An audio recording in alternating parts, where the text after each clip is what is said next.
We will get all the manure out from the chicken coop to our garden and store there until next spring, and you can use that for our gardening. This needs to be cleaned up.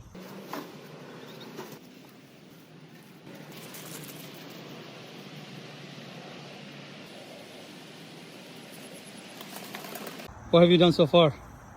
I've been cutting the vegetables all over here. Okay. Like okra, eggplant, and a lot of peppers. And now I'm spreading out the chicken manure.